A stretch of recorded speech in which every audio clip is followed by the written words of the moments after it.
Muy buenos días. Estamos por arrancar nuestro webinar de arquitectura de microservicios. Muchas gracias por la asistencia. Mi nombre es Eugenio Díaz, soy director de consultoría de API Service. En esta ocasión nos acompañan Felipe Velázquez, que es el líder de arquitectura digital, y Mauro Ponce, líder de arquitectura de innovación en API Service. Vamos a tener una muy interesante charla hoy día. Los invitamos a participar, a hacer preguntas. Mauricio los va a estar coordinando y al final de la presentación vamos a tener un link con una encuesta para que nos den algunos feedback. Es súper interesante porque estamos en un track con una serie de webinars que vamos a realizar de aquí a final de año con muchos temas digitales. Así que los dejo con Felipe para que arranque. Bienvenidos. Hola chicos, ¿cómo están? Les extendemos a todos una cordial bienvenida.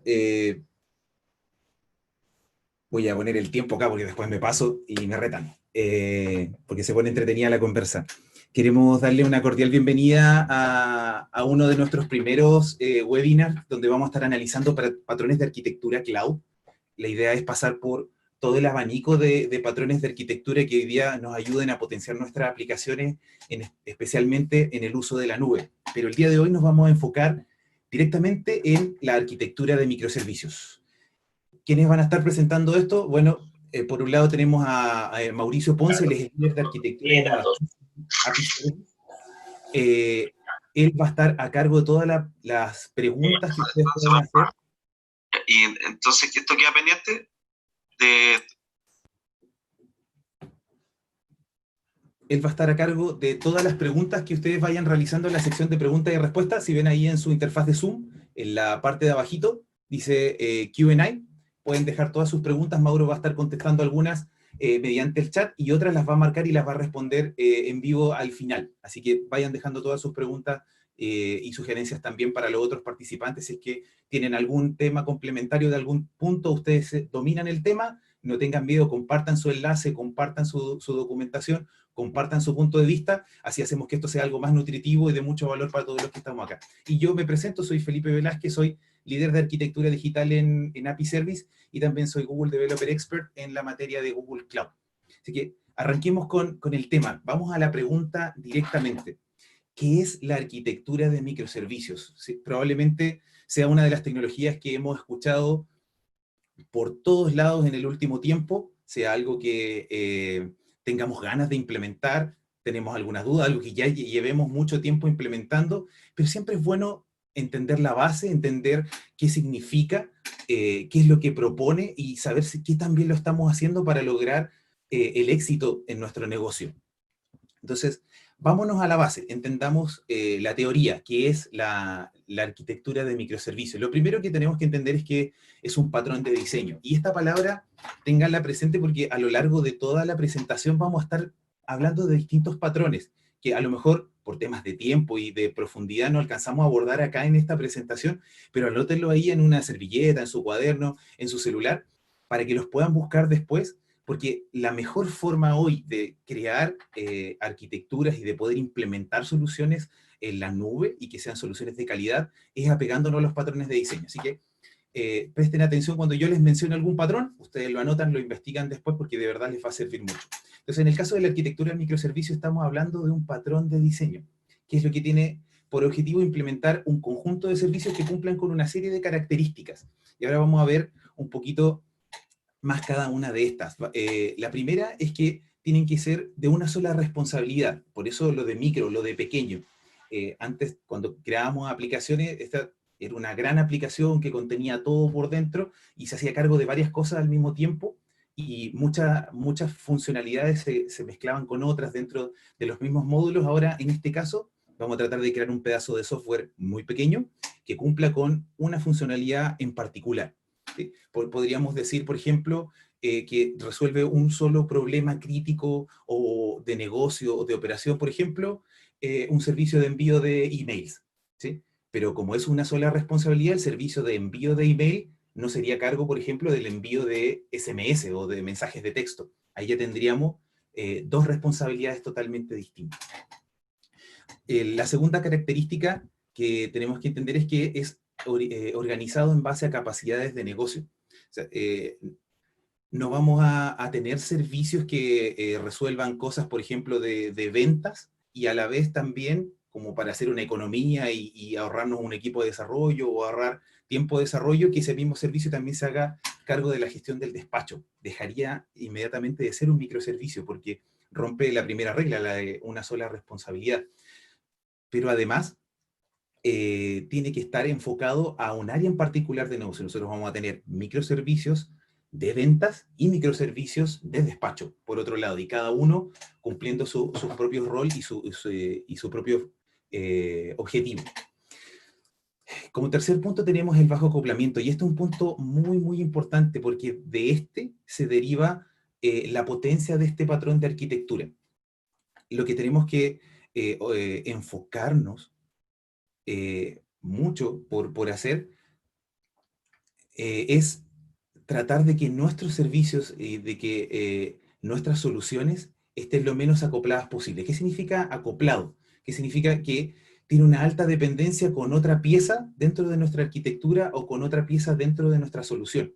Por lo tanto, si en algún momento necesitamos cambiar la otra pieza, modificar la otra pieza o cambiar esta pieza de software, o modificarla o eliminarla, se nos hace muy difícil porque tiene un alto acoplamiento, una alta dependencia, una alta interacción a nivel de diseño que nos impide modificar este componente, y más adelante vamos a ver cómo podemos evitar eso con algunas técnicas o formas de desarrollar. Es altamente mantenible y testeable. Al cumplir con todos los 3 puntos anteriores, vemos que se apunta a la simplicidad, se apunta a que cumpla con una sola responsabilidad, que sea pequeñito, que sea con un solo objetivo, y por lo tanto es fácil de mantener, van a ser mucho menos líneas de código, va a ser mucho más sencillo de entender, y por lo tanto también va a ser mucho más sencillo de testear. Así que es una de las cosas más importantes hoy día en el mundo del software, es que nuestras aplicaciones tienen que ser testeables. Tenemos que probar que lo que estamos desarrollando cumple para lo que fue diseñado, recibe cierta cantidad de parámetros y responde con determinada respuesta. De esa forma evitamos llevar a producción, llevar hacia nuestros usuarios finales errores no deseados, y aseguramos también el uptime de nuestro servicio. Nosotros sabemos hoy día que una simple hora de caída de nuestros servicios por un error, por algo que no probamos, son a veces millones de pesos o Antes de venir a trabajar en el proyecto, un problema muy grande que podría llegar a ocasionar en nuestro negocio. No sé por qué se habilitan los micrófonos de algunas personas. Si me ayuda ahí, Eugenio, para revisar eso mientras. Como siguiente punto es independientes en cuanto a despliegue. ¿Qué significa esto? Que hoy día, cuando nosotros tenemos una gran aplicación, tenemos un monolito o tenemos un desarrollo de algún servicio que cumple muchas responsabilidades juntas, se nos hace difícil liberar una nueva versión, se nos hace difícil realizar un cambio, primero por el gran nivel de acoplamiento, por el miedo que tenemos a pasar a llevar algo con el codo tratando de implementar una nueva solución, y por lo tanto se dificulta y se distancian en el tiempo las veces que nosotros podemos llevar una mejora o algo de valor al usuario final al momento de pasarlo a producción, porque tenemos que probar muchas cosas antes de pasar. Entonces, un microservicio, al ser independiente para el despliegue, cumplir con solo esta funcionalidad, me permite que yo pueda probarlo fácilmente, que yo pueda desplegarlo sin el miedo que afecte al resto de mi operación, a que si estoy desplegando algo que tiene que ver con el área de delivery, jamás voy a afectar el proceso de venta o el proceso de búsqueda de los usuarios en nuestro sitio, porque el microservicio que maneja el delivery solamente tiene su scope, y cuando sea desplegado se va a liberar una nueva versión solamente de ese servicio. Por lo tanto, todas las demás herramientas van a seguir funcionando sin ningún problema, no se van a dar ni cuenta nuestros otros servicios que acabamos de liberar una nueva versión del sistema de despacho. También tienen que ser escalables, tengo que tener la capacidad hoy día de atender a la gran cantidad de usuarios que se están digitalizando, sobre todo en este tiempo de pandemia. Hay muchos usuarios que están empezando a llegar a nuestros servicios, que antes llegaban por medios físicos, iban a nuestras sucursales, compraban por algún otro medio o adquirían nuestro servicio por algún otro medio. Hoy día están todos conectados, tenemos una cantidad muy alta de usuarios concurrentes, por lo tanto tenemos que hacer que esos servicios que vamos a crear tengan la capacidad de escalar y crecer en la cantidad de usuarios que pueden atender por segundo o de manera concurrente. Y obviamente aprender a convivir con el error.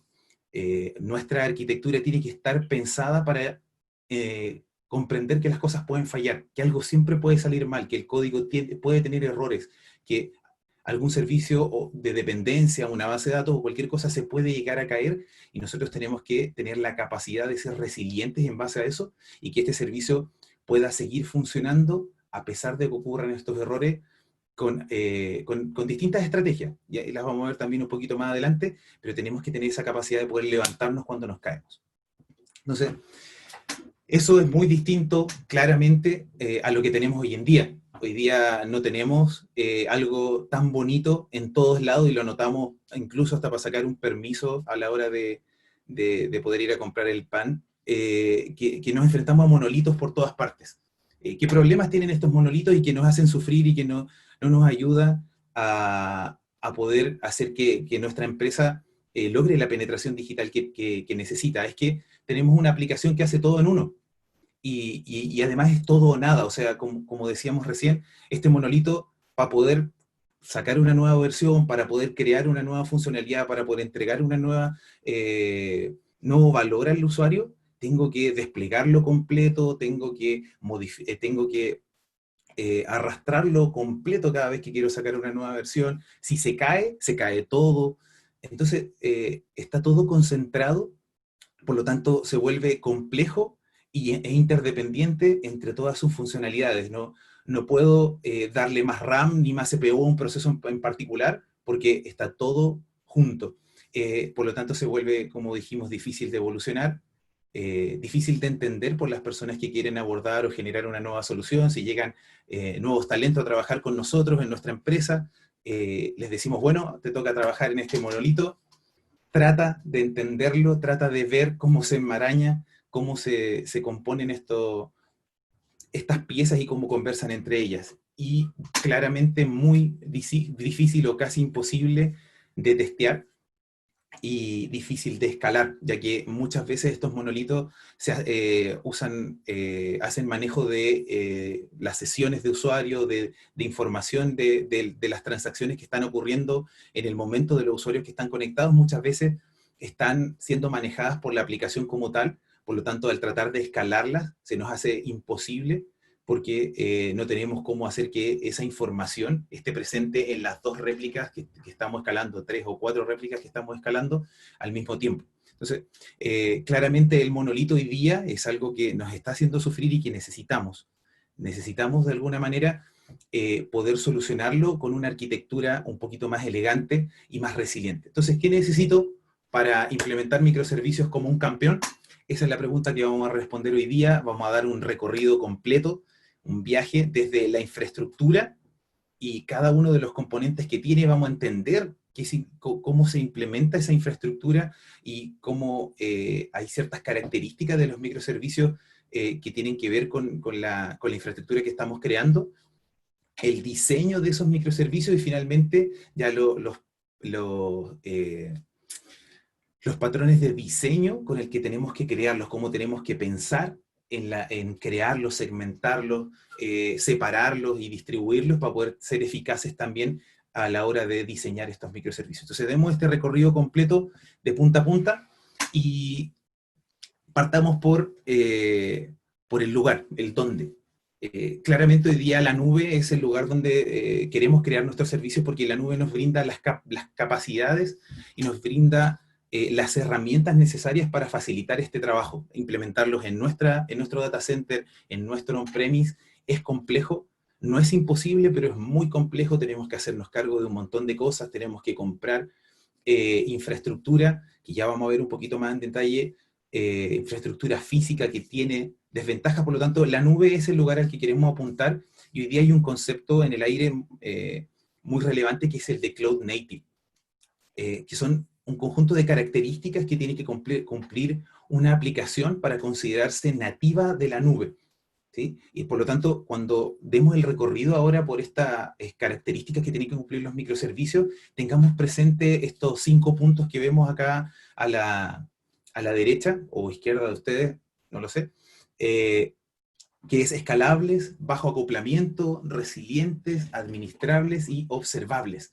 Tenemos que tratar de cumplir con todas estas características. ¿Qué significa que sean escalables? Que tienen, como dijimos recién, tener que ser capaces de soportar la creciente demanda de usuarios digitalizados de nuestro tiempo.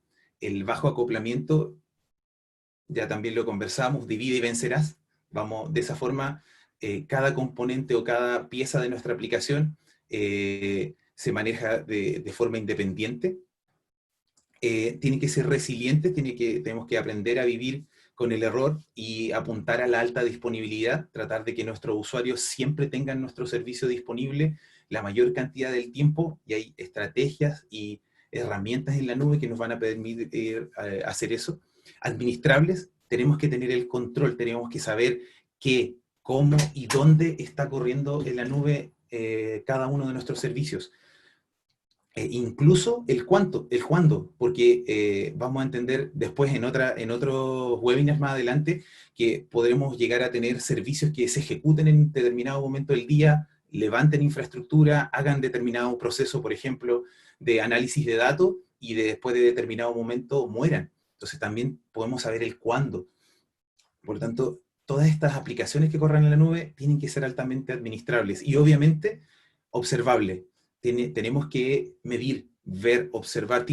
Esta aplicación que vamos a crear tiene que reportarse con nosotros, decirnos qué es lo que le está pasando, qué es lo que ocurre, para que nosotros podamos reaccionar en base a eso. Hoy día también la nube tiene herramientas que nos permiten tomar acción, realizar determinadas operaciones en base a lo que nuestra aplicación y sus logs y su información nos estén entregando, y que podamos tomar decisiones en base a eso. Y eso también lo vamos a ver un poquito más adelante ahora en el detalle. Entonces, comencemos este recorrido entendiendo la base. Hace muchos años ya se venían implementando servicios en infraestructura física. Es muy probable que muchas de las personas que están conectadas acá en su empresa aún tengan servicios corriendo en algún servidor físico dentro de su empresa, en algún tarrito debajo de algún escritorio. Me tocó ver tarros en unos armarios, en unos baños, en determinadas empresas donde trabajé. Hay de todo. Y la infraestructura física no es mala, nunca se va a dejar de usar, porque todo depende de la infraestructura física, pero nuestra aplicación no debería recaer sobre ella.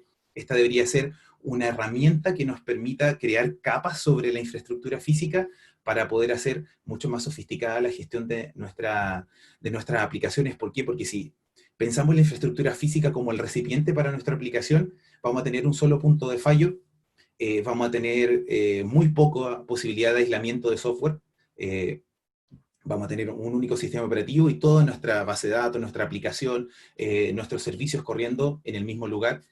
Probablemente, si somos una empresa y tenemos una gran cantidad de usuarios, probablemente estemos o subdimensionados o sobredimensionados en la infraestructura física que tengamos. Si necesitamos entregar servicios a cientos de miles de usuarios, es muy probable que tengamos una gran cantidad de servidores pensando en un Cyber Monday, pero que el resto del año toda esa infraestructura esté ociosa. Pero necesitamos tenerla, porque en Cyber Monday tenemos que ser capaces de aguantar esa demanda. ¿Qué pasa con esa infraestructura sobredimensionada el resto del año? Ya se pagó por ella, se sigue pagando por ella. Entonces, es algo que tenemos que tener en consideración versus irnos a la nube. Obviamente también un límite de expansión físico, la cantidad de CPU, la cantidad de RAM, la cantidad de disco que podemos poner sobre esta infraestructura física tiene un límite finito. No podemos hacerla crecer de manera indefinida, y es porque estamos limitados por esto. Y la obsolescencia. Cada cierta cantidad de años, 5, 7, 8, 10 años, tenemos que estar reemplazando porque surgen nuevas tecnologías, los requerimientos de parte del software que estamos creando son cada vez más altos, requerimos más sofisticación en la arquitectura de la CPU, más velocidad por el lado de la RAM, por lo tanto hace que nuestra infraestructura física se vuelva obsoleta, y claramente tenemos cero capacidad de automatización. No tenemos cómo hacer que esto automáticamente crezca, se levante, se conecte, si es que uno se cae, que se vuelve, que reintente subir de nuevo, porque estamos hablando de fierro, estamos hablando de algo físico. Pero como dijimos recién, no por eso deja de ser importante, y en webinars más adelante vamos a ver cómo tener arquitecturas híbridas, donde yo sigo teniendo mi infraestructura física, pero convivo con la nube y hago que ambas sean partes de una única solución con herramientas ahora mucho más sofisticadas que nos van a permitir tener soluciones de alto nivel, incluso conviviendo con nuestra infraestructura on-premise. Pero gracias a los maestros de la robotecnia, en algún momento se inventaron las máquinas virtuales. Podemos ver esta evolución exitosa respecto a la forma en la que implementamos nuestra infraestructura, porque tenemos estas máquinas virtuales que son que emulan una máquina física. Incluso algunas emulan hasta la BIOS, el sistema operativo, los periféricos. Probablemente muchos de los que estamos en esta sala en algún momento hayamos implementado en nuestra propia máquina un VirtualBox, y cuando levantamos esa máquina virtual, está emulado los puertos USB, está emulada la placa de red, está emulado todo dentro, y todo es virtual, ya no, y esa gran infraestructura física que teníamos ahora dentro de ella, como podemos ver acá, vamos a ver si sale el puntero láser, acá está. Ahora ya tenemos una gran máquina física que aprovechamos el sistema operativo huésped, y con un hipervisor ahora podemos tener múltiples máquinas virtuales aprovechando un mismo componente físico. Esto puede ser claramente automatizable, es una gran ventaja, y me permite mejorar también el aislamiento. Ahora ya no tengo todo junto, sino que ahora cada una de las máquinas virtuales se puede hacer cargo, por ejemplo, de alguna de las grandes aplicaciones de mi empresa, y eso es un gran paso respecto a lo que teníamos como físico. ¿Qué desventaja tenemos? A veces estamos obligados a tener un sobredimensionamiento, porque al emular tan realmente una máquina física, el sistema operativo nos pide que tengamos disco adicional, nos pide que tengamos una cantidad de RAM adicional, nos pide que tengamos un aprovisionamiento de CPU adicional a lo que realmente la aplicación que queremos correr necesita. Por lo tanto, a veces todo este espacio que nos sobra acá sigue siendo infraestructura ociosa que generamos en el día a día. El aislamiento existe, pero es de gran tamaño. Siguen existiendo soluciones en máquinas virtuales donde se implementa tanto la aplicación como la base de datos en conjunto, por lo tanto el aislamiento no es tan alto. Si se cae una, afecta a la otra, no hay independencia, y al ser tan grande uno aprovecha ese espacio de meter lo más que pueda, por decirlo así. Así que hay todavía un par de desventajas por ese lado, y que también se emula no solo lo necesario para correr la aplicación, sino también tenemos el sistema operativo host, y por cada máquina virtual tenemos que tener una copia completa corriendo del sistema operativo del huésped. Por lo tanto, eso también es un desgaste en cuanto a CPU, en cuanto a RAM, implementa un montón de posibles puntos de falla, porque cada sistema operativo tiene un montón de librerías, servicios y procesos que están corriendo, que son agnósticos, o sea, son ajenos a nuestra aplicación, y que también tenemos que hacernos cargo al estar con máquinas virtuales. Por eso, gracias a los maestros de la robotecnia, tenemos los contenedores, que es ya uno de los puntos de evolución de la virtualización más sofisticados a los que nos enfrentamos el día de hoy. Saca provecho a una de las características más importantes de Linux, que es la posibilidad de reutilizar el kernel del sistema operativo host. Entonces, de esta forma, nosotros no tenemos que replicar el sistema operativo completo en cada una de las máquinas que estamos virtualizando, por decirlo así, sino que partimos desde el kernel en adelante. Y eso realmente nos genera un ahorro en cuanto a funcionalidad, procesamiento, cosas que se tenga que hacer cargo el contenedor, pero también genera componentes mucho más pequeños que nos permiten aprovechar de mejor manera el espacio que tenga nuestra infraestructura.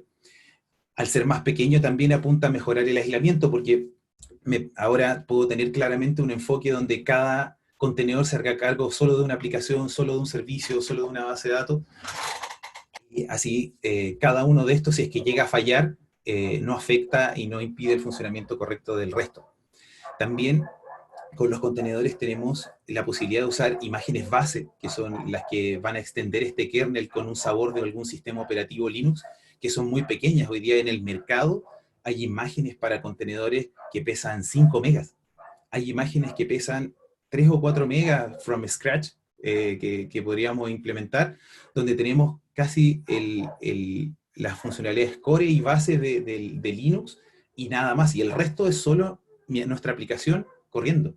Por lo tanto, el espacio que ocupa lo necesario para que corra nuestra aplicación es muy pequeño y nos permite también optimizar, obviamente, el almacenamiento dentro de nuestros servidores.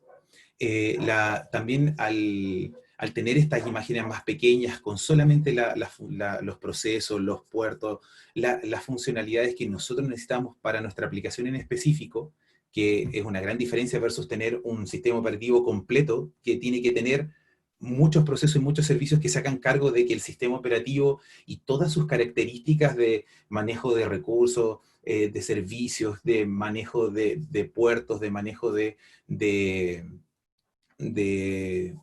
herramientas que están corriendo propias del sistema operativo, tienen que estar corriendo para que, dentro de ese sistema operativo, para que todo funcione, pero muchas de ellas no tienen nada que ver con nuestra aplicación.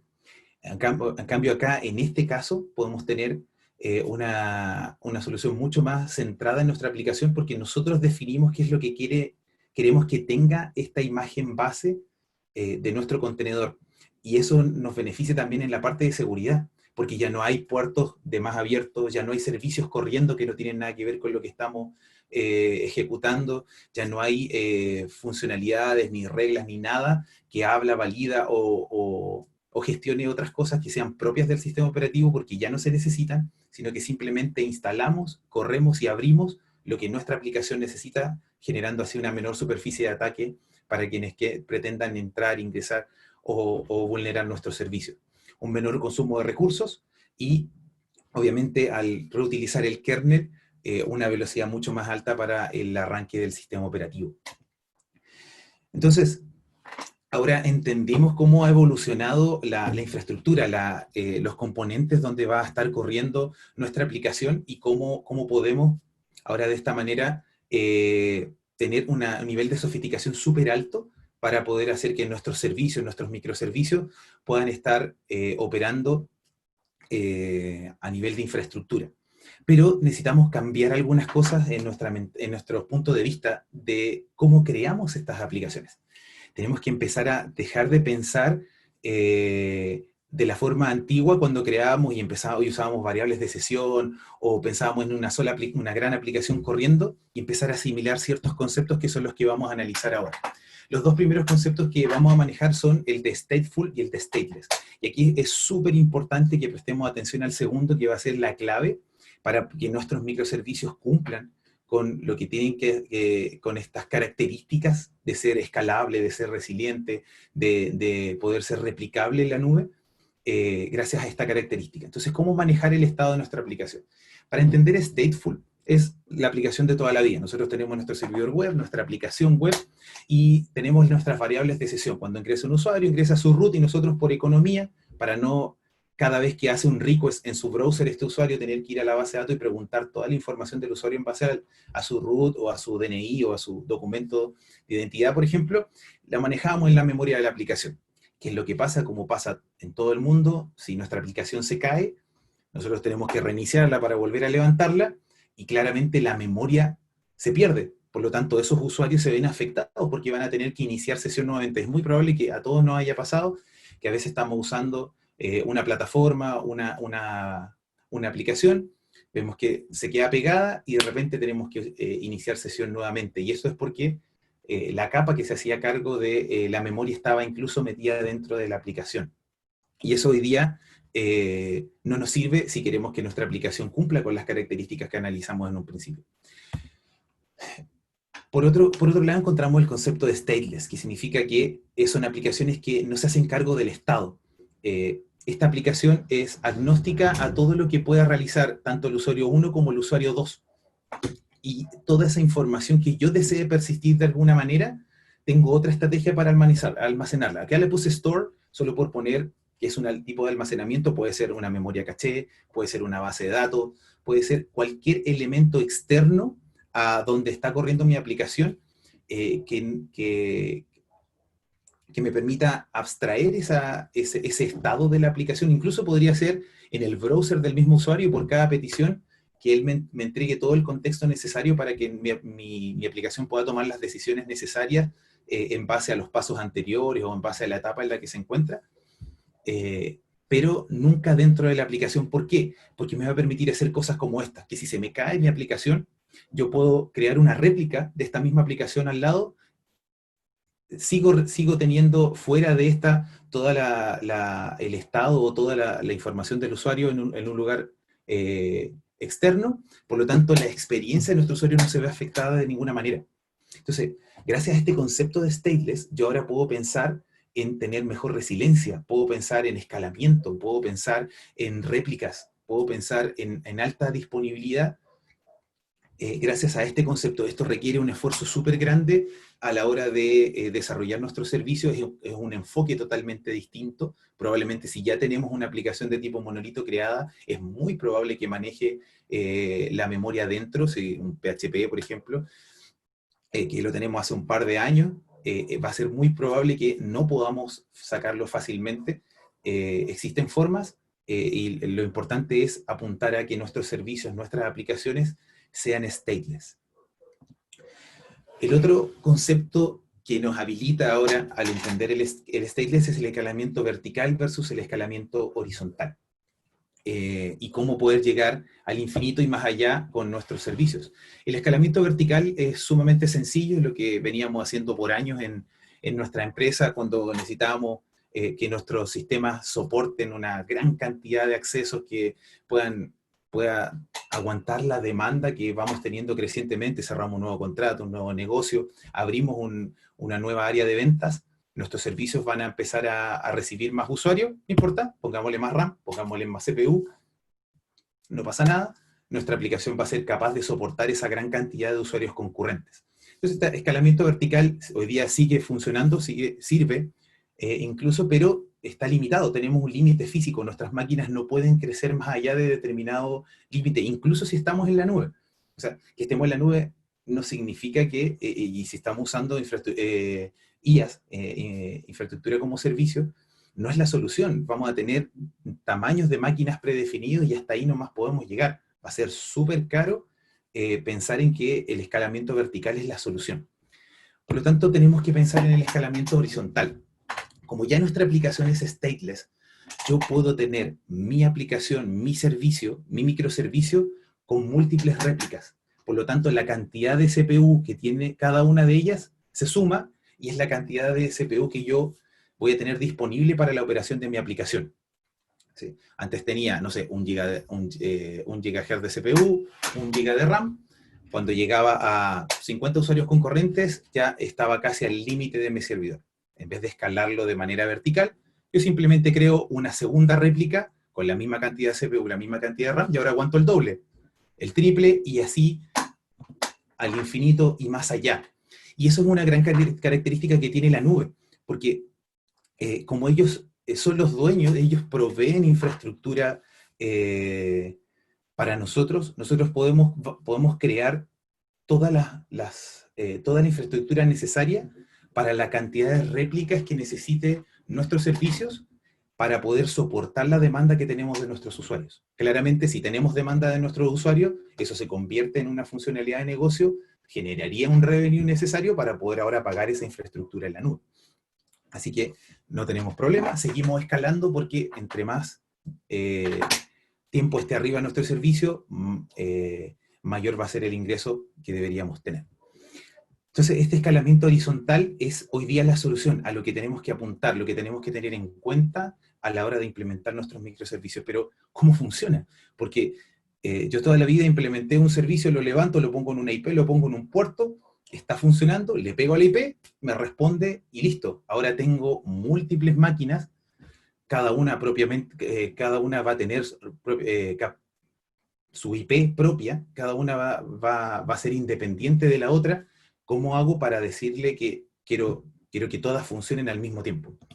Para eso existe este otro concepto, que es el de balanceo de carga y el concepto de discovery, que son súper importantes ahora para poder lograr este escalamiento. ¿Cómo funciona el balanceo de carga? Es una pieza de software que probablemente las nubes lo provean como un componente, plug and play, que te provee una sola puerta de entrada, un solo punto por el que van a entrar todos los requests de nuestros usuarios, y él va a hacerse cargo de distribuir entre todas las réplicas de nuestra aplicación o nuestro servicio esos requests que vengan desde los usuarios, esas peticiones que vayan llegando. Entonces, a medida que vayan llegando peticiones de los usuarios, el balanceador de carga va a hacer su trabajo y va a comenzar a distribuirla entre cada una de las réplicas de nuestros servicios.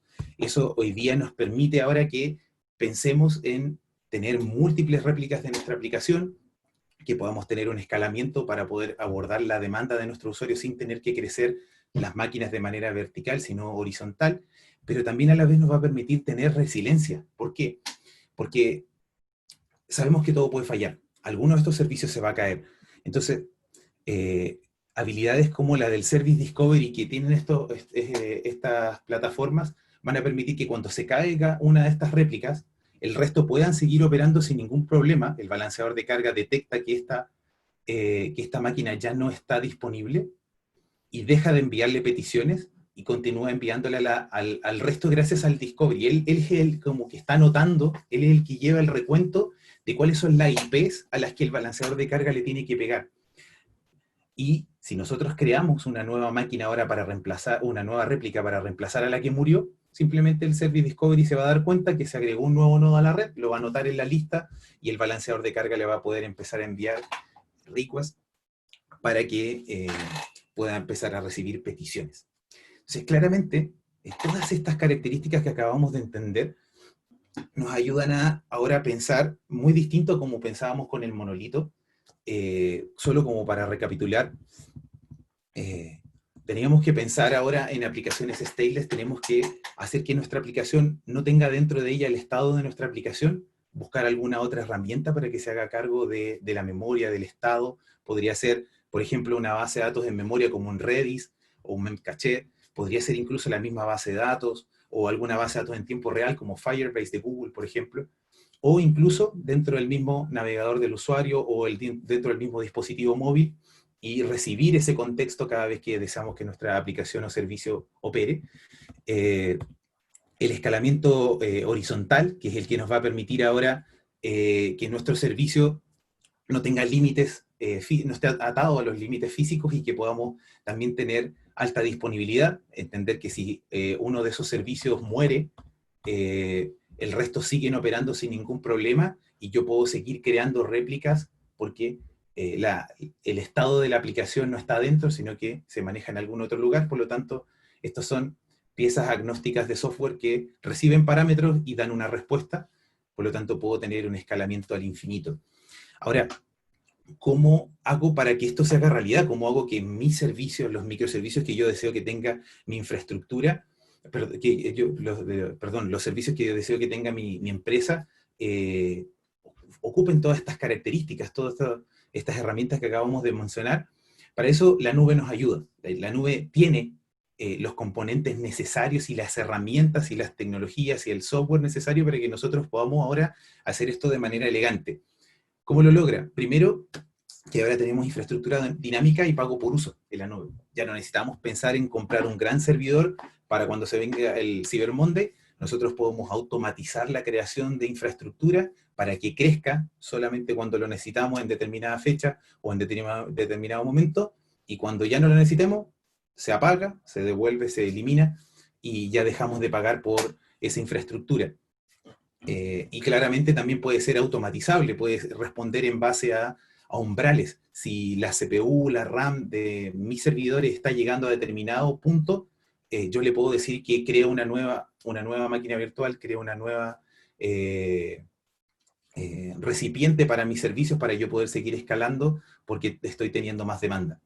También la posibilidad de hacer un networking mucho más sencillo. Ya no tengo que preocuparme, como hacía en mi infraestructura física, de toda la capa de redes, switch, firewalls, y que cada uno de ellos tenía su propio mantenimiento, su propia plataforma, su propia licencia, su actualización de versiones. Hoy eso la nube lo brinda casi como out of the box, algo muy sencillo, muy fácil de implementar y que nos da la facilidad de poder implementar estas cosas. Y las herramientas de monitoreo full integradas. Por ejemplo, en Google Cloud tenemos Stackdriver, que está conectado a toda y cada una de las componentes de la nube, y cuando yo implemento algo en alguno de los productos de Google, ahí sé que va a estar Stackdriver recopilando todos los logs y todas las métricas y toda la información asociada a ese servicio que estoy utilizando. Yo con estas herramientas de monitoreo ahora puedo saber qué es lo que está ocurriendo, hacer observables mis aplicaciones, tomar decisiones en base a eso, realizar acciones en base a eso. Como herramienta fundamental, al menos en esta parte de la arquitectura de microservicios, creo que Kubernetes es hoy día la herramienta por excelencia.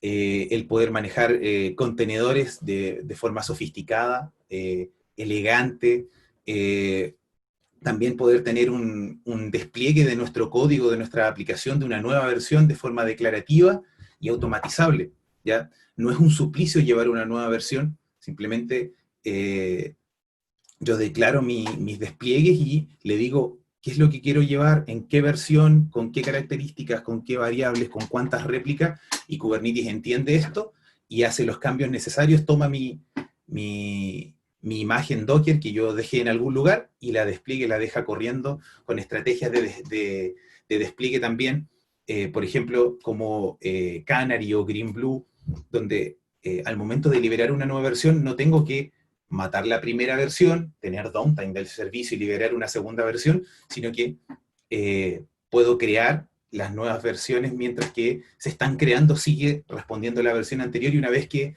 Kubernetes se da cuenta que ya están desplegadas al 100% las nuevas réplicas con la nueva versión, recién ahí deriva el tráfico a las nuevas versiones, y cuando respondieron bien, recién da de baja la versión anterior. Por lo tanto, es un control completo de la forma en la que desplegamos ahora nuestro código sin tener caídas en nuestro servicio.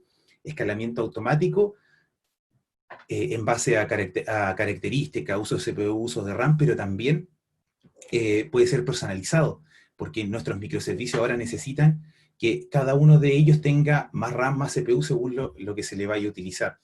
El manejo de la resiliencia, Kubernetes se va a hacer cargo de que cuando nuestro microservicio muera, cada una de estas réplicas simplemente se vuelve a recrear una. Ahí entra el concepto que se maneja de mascota versus ganado. Ya no vemos nuestras aplicaciones como una mascota que la cuidamos, que no queremos que nunca se muera porque le tenemos mucho cariño, sino que surge este concepto de ganado. A mi hija no le gusta mucho ese concepto, es vegetariana, pero se usa en la industria, donde es de menor importancia, uno no se encariña con aquello que sabe que va a tener que morir. Obviamente Kubernetes se va a hacer cargo del balanceo de carga, la exposición, tal como vimos ahí en la teoría anterior, y cosas como variables de entorno y secretos que son súper importantes ahora para tener aplicaciones que realmente sean sofisticadas y que nos permitan manejar el 100% de las características de nuestro software. Poder tener variables fuera del código para un ambiente de desarrollo, un ambiente de QA, un ambiente de producción, tener secretos, que el desarrollador no sea quien vea la password de la base de datos, sino que sea un administrador el que le diga, mira, la variable se va a llamar así, tú quédate tranquilo, tú úsala, que va a estar ahí la password de la base de datos en esa variable. Y ahora conceptos o herramientas mucho más sofisticadas dentro de la nube, como Service Mesh, herramientas como Istio, que nos van a permitir orquestar nuestros microservicios ahora al siguiente nivel, ya no solo a nivel de infraestructura como lo hace Kubernetes, sino a nivel de software. Y obviamente toda arquitectura de microservicios necesita y convive con un API o con una estrategia de APIs, con un API Manager, o en su defecto con un API Gateway. Hay una gran diferencia entre uno y el otro, no son iguales. En un futuro vamos a hacer un webinar con las diferencias entre un API Manager y un API Gateway, por las capacidades de negocio que te brinda un API Manager, respecto a solo las habilidades técnicas y de control que te permite una API Gateway. Por lo tanto,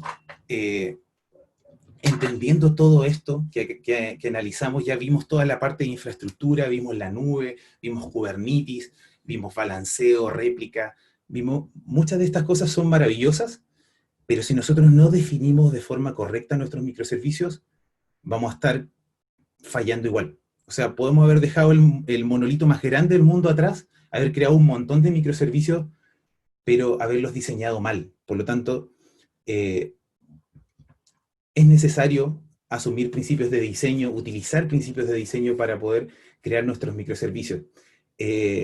Cuando estuvimos en la universidad, muchos probablemente de nosotros se nos enseñó acerca de los principios SOLID de diseño de la programación orientada a objetos. Cada una de las letritas significa algo, y es súper importante tener esto en cuenta también a la hora de crear microservicios. Como analizaba en un principio, la Single Responsibility, ya lo comentamos 2 veces, es súper importante para que este microservicio sea pequeño, sea mantenible, sea testeable, pero también conceptos como por ejemplo el Open Cloud son súper importantes para que ese microservicio no pierda su esencia, porque tiene que estar abierto para ser extendido, perdón, abierto para ser, claro, para agregarle más funcionalidades, para ser extendido, pero cerrado para su modificación. Y podemos volver al ejemplo del servicio de mail. Nosotros podemos extender este servicio de mail ahora para que utilice distintos proveedores de envío de email, para que envíe distintos tipos de campañas, distintos tipos de email que sean personales o email que sean de campaña. Podríamos llegar a darle esa funcionalidad, pero, es decir, podríamos extenderlo, pero no modificar su funcionalidad general, como por ejemplo ahora que se haga cargo de los SMS y que se convierta en realidad en el microservicio de notificación. Ya estaríamos rompiendo este principio de abierto-cerrado, porque estaríamos cambiando su esencia original por una distinta. Y en ese caso aplicaría crear o separarlo y crear un servicio especial para lo que sea comunicaciones por vías telefónicas, por ejemplo, como SMS. La sustitución de Lisbowski, que en este caso me hace pensar en las capas que yo paro delante de mis microservicios. Muy probablemente yo tenga un API Manager, un API Gateway que estén enmascarando estos servicios al momento de exponerlos hacia el mundo. Quiero hacer una pasarela de pago, quiero hacer una herramienta para que una determinada empresa me entregue datos todas las noches para procesarlo. Si yo elimino esta capa de abstracción intermedia, mis servicios deberían poder seguir funcionando de alguna manera con los usuarios. Es decir, yo no debería tener lógica fuera de mis microservicios o en otra capa, como la del API Manager, que impida que, si yo la elimino, mis servicios puedan seguir funcionando. Eso es súper, súper importante por el tema de las responsabilidades y el tema de la resolución de conceptos de negocio. Y convive obviamente mucho con el concepto de abierto-cerrado que mencionamos recién. La interfaz de segregación también es súper importante. No queremos darle en un microservicio a un usuario funcionalidades que no necesita. Yo no quiero que ese usuario en el servicio de envío de email, además le doy 3 o 4 parámetros más por si es que quiere que ese email se le mande o haga determinada acción adicional, por ejemplo, para gatillar la compra de algo. No, necesito hacer que cada uno de mis consumidores tenga solo lo que necesita, ¿sí? Para eso, por ejemplo, podemos dar el ejemplo de un backend for frontend. Nuestros microservicios para la interfaz mobile que le va a entregar determinada información va a ser muy distinto al microservicio que le va a entregar información a la interfaz web, porque la pantalla de la interfaz web, al ser más grande, recibe o entrega muchos mayores datos, y que el usuario mobile no necesita enterarse de todos esos datos, por lo tanto le creo su propia interfaz con la segregación de interfaces. Y la inversión de dependencia es que aumentar el nivel de abstracción lo máximo posible para evitar el acoplamiento. Utilizar capas de anticorrupción, utilizar servicios de acceso a datos. Entre más componentes de abstracción yo tenga que me permitan mejorar y mantener desacoplado mi servicio, mucho mejor. Para eso la inversión de dependencia. Y como otro principio de diseño tenemos el Domain Driven Design. Comentamos en un principio que nuestros servicios tienen que estar orientados a las funciones de nuestro negocio. Pero si nosotros no hemos analizado nuestro negocio, no entendemos la estructura de nuestro negocio, con un buen mapeo de dominios, subdominios, capacidad de negocio, hacer un landscape de cuáles son los servicios que deberíamos tener para cada una de estas capacidades, va a ser muy probable que creemos microservicios sueltos, que cada uno no cumpla un propósito particular y que en el tiempo tengamos servicios o funcionalidades duplicadas, que hay dos servicios que a veces realizan lo mismo, pero una lo realiza con un sabor, otra la realiza con otra. Si nosotros realizáramos este landscape de servicios, tener este rompecabezas donde no falte ninguna pieza y que no tengamos piezas duplicadas, vamos a poder mucho más fácil ahora hacer el roadmap de cómo queremos crear estos microservicios y cómo queremos que cada una de estas piezas de software apoye de forma correcta y como corresponde a mis funciones de negocio. Por lo tanto, teniendo todo esto ahora en cuenta, ¿qué es la arquitectura de microservicios? O sea, una sola frase no puede definirlo. Es imposible. Una arquitectura de microservicios es un conjunto que va desde el diseño de cómo yo proyecto y segmento las capacidades de mis soluciones de negocio, técnicas, mi software, para que apoye a mi negocio, hasta la forma en la que yo lo diseño, lo creo, lo implemento y lo sirvo o lo monto, por decirlo así, en alguna infraestructura para que pueda cumplir con esas características que hablamos en un principio de una sola responsabilidad, organizado en base a capacidades de negocio, bajo acoplamiento, altamente mantenible, testeable, independiente para poder ser desplegada, escalable y tolerante a fallo. Así que ese es como el recorrido, ese es como todo lo que tenemos que tener en cuenta a la hora de implementar microservicios. Hay muchas cosas que vamos a tener que analizar, patrones como el de backend for frontend que vimos recién, patrones de aislamiento, como por ejemplo el de las capas de anticorrupción. Todos esos patrones de diseño los podemos buscar en internet para ver ahora cómo implementar estos microservicios y que puedan cumplir con estas características. Así que eso, chicos, eso es por ahora. Habría sido maravilloso poder profundizar más. Hay hartos temas que abordar acá, pero lamentablemente el tiempo es acotado. Espero haber podido responder muchas de sus preguntas, haber entregado algo de valor y que podamos seguir haciendo crecer el conocimiento que tenemos sobre la nube y también poder hacer que nuestras aplicaciones ahora puedan llegar al siguiente nivel. Eso, los dejamos ahora con Mauro, si es que tiene algunas preguntas que están ahí en la sección de preguntas y respuestas, para que las pueda responder.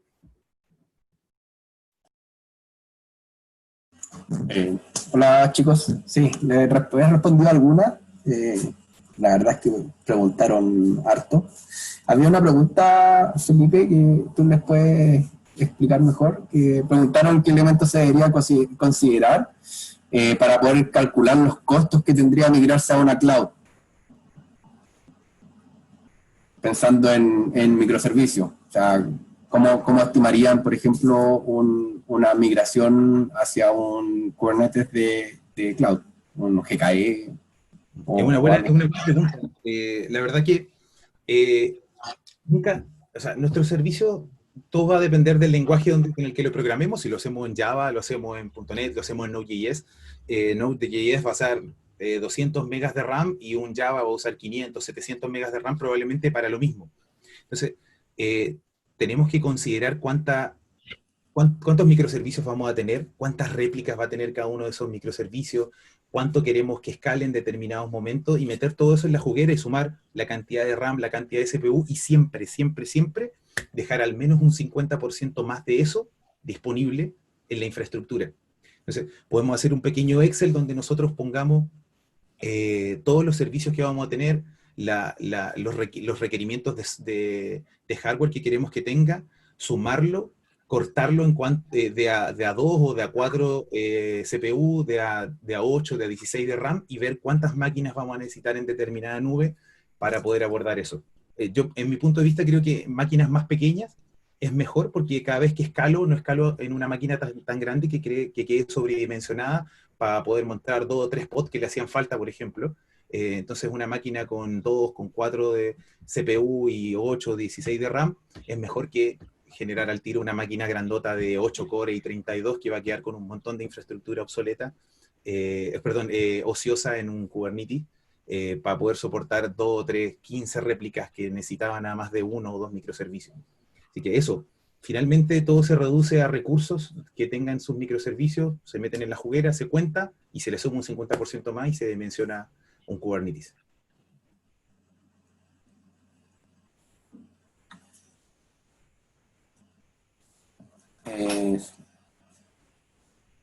Sí, hay alguna pregunta, por ejemplo, que tiene relación con las transacciones.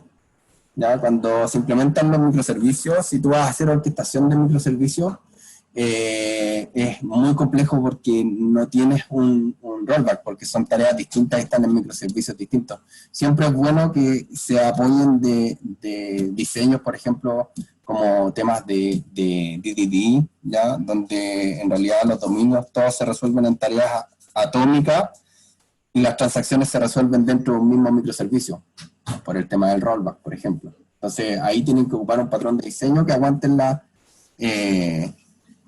buena gestión de las transacciones y siempre debe estar ligado a la tarea completa en ese microservicio. Ya no es bueno separarla en muchas transacciones porque no van a poder hacer este rollback de una sola vez. Ya, si no, lo tienen que tener bien controlado para poder hacer la reversa. En relación, preguntaban igual a cuál es la diferencia entre los SOA y los microservicios, ¿ya? O si son similares. Si bien ambos están orientados a resolver una lógica de alguna tarea en específico, ya el SOA está muy ligado a lo que es el middleware y a las tareas que son un poco más macro, ya donde van a hacer tal vez alguna pequeña orquestación y van a poder resolver alguna tarea general. El microservicio está más orientado a una tarea atómica, ¿ya? Y obviamente está ligado a un contenedor, por ende es mucho más escalable y es más administrable. ¿Ya? Esas son como las diferencias y las ventajas entre uno y otro. Si es muy costoso migrar desde un SOAP a un microservicio, la verdad es que sí. Siempre cuando yo quiero migrar desde un SOAP a un microservicio o a microservicio, ya la verdad es que tengo que descomponer completo el SOAP y transformar o llevar esas tareas, atomizar esa tarea en realidad. ¿Ya? Entonces, el SOAP cubre una gran tarea, ya que es muy macro, y para poder descomponer eso, debo descomponer en varios microservicios y tengo que buscar una herramienta que pueda orquestar esos microservicios, ¿ya? Entonces, ¿puedo desligarme del SOAP? Sí, pero debo estructurarlo nuevamente. Ya no es algo mágico. Entonces, sí, es muy costoso.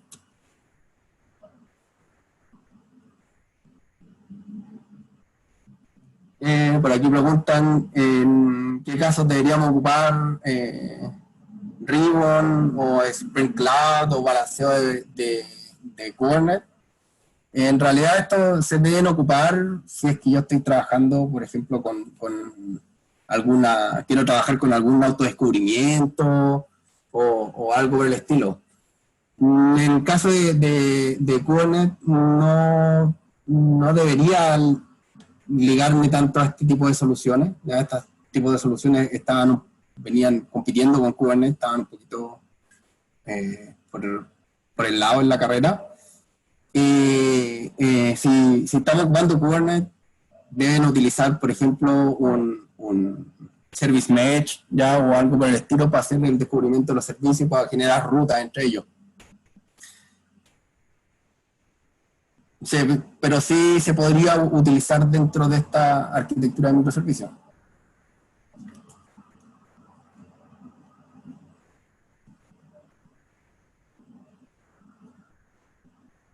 Preguntan si también debemos considerar como el front-end, ya en una aplicación como microservicio. La verdad es que sí, dependiendo de qué es lo que va a hacer ese front-end, ¿ya? Si es una aplicación que va a tener manejo de sesiones o algún manejo mucho más complejo, la verdad es que es un poco complicado meterlo dentro de un container o dentro como microservicio. ¿ya? Si vamos a hacer front-end, debe ser un poco más atómico y no hacer una gran aplicación. ¿Ya? Y obviamente siempre estar acompañado. O sea, si yo hago un front-end hoy en día, yo lo hago en base a APIs y los microservicios están por detrás. Eso es importante, de que no van todos en una misma capa, porque no es un monolítico esto.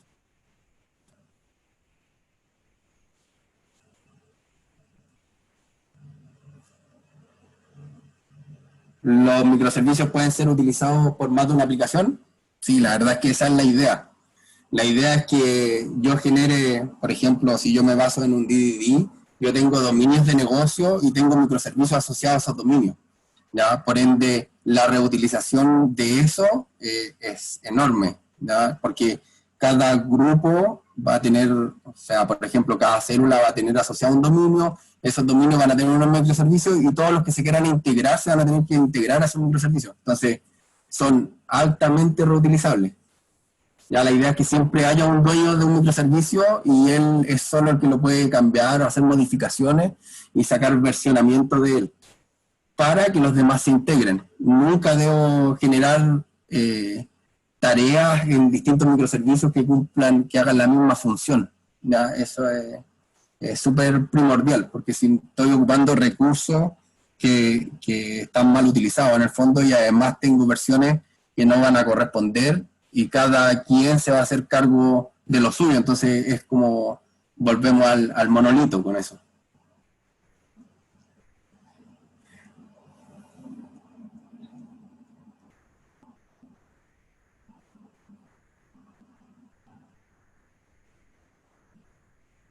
¿Estamos, Mauro? Entonces, les damos las muchísimas gracias. Yo creo que sí, porque muchas preguntas. Sí, hay harta pregunta. Respondimos lo que más o menos las preguntas como más globales. Hay hartas preguntas que son como un poco más técnicas, ya que son un poco más complejas de responderlas, por lo menos aquí en esta sesión. Vale. Sí, igualmente si ustedes tienen dudas, necesitan ayuda en su estrategia de implementación de microservicios, al final de la reunión se va a levantar una encuesta súper cortita, 5 preguntas, no tiene más que eso, y una de ellas es la posibilidad de que se vuelvan a contactar con nosotros para que nosotros podamos ayudarlos ahora a resolver esas dudas de microservicios en su empresa y poder ahora dar este siguiente paso para poder tener ahora sus arquitecturas cloud native enfocadas a microservicios. Así que porfa, aquellos que sigan interesados, presten atención a la encuesta, déjenos sus datos, déjenos su pregunta y nosotros los vamos a contactar para poder responderla en conjunto. Así que le agradecemos nuevamente a todos los que pudieron participar, les damos las muchas gracias por el tiempo y los dejamos invitados a nuestros próximos webinars. Gracias, Mauro, por responder las preguntas. Gracias, Eugenio, también. Abrazo para todos. Gracias, chicos, que estén muy bien.